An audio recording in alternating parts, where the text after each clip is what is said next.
Let's bring in, while we're waiting for Secretary Nielsen, Texas Republican Congressman Will Hurd, who recently visited a facility for teenage boys who arrived at the border as unaccompanied minors. Congressman, what do you think of what you saw?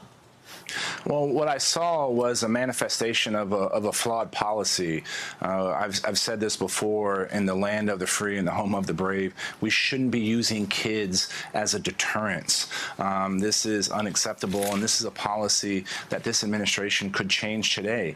It doesn't require legislation in order to do this, and it's unfortunate that we're at a place where we're having to talk about passing legislation to say you shouldn't be ripping kids out of their mommy's arms. Why does this administration think this policy is good for them? I don't know. I don't know is the short answer, Katie.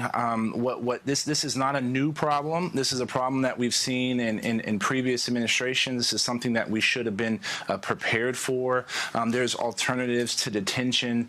This is a outcome from a larger problem. We should be working with El Salvador and Nicaragua and Honduras, addressing some of the root causes in those countries that's causing this migration to come up here. We should be helping them with rule of law and economic development. We should have a border security strategy that is smart, that relies on technology. You've heard me say a billion times, building a 30-foot high concrete structure from sea to shining sea is not going to solve this problem, and it's not going to prevent the problem that we're having right now. And we also need more immigration judges so that we can administer consequences to people that are breaking the law, and you don't have to detain them as long. And so these are some of the solutions. There's actually bipartisan support for all these things that I've said. And the only way we're going to solve this problem of securing our border and making sure that we have an immigration policy that makes sense is by doing this in a bipartisan way.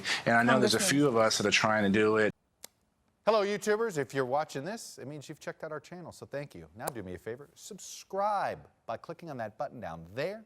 Click on any of the videos to watch the latest interviews and highlights from MTP Daily and MSNBC. You can get more Meet the Press content every morning in the First Read newsletter. If you're tired of content that you don't know anything about where it came from, you don't have to have that problem with us.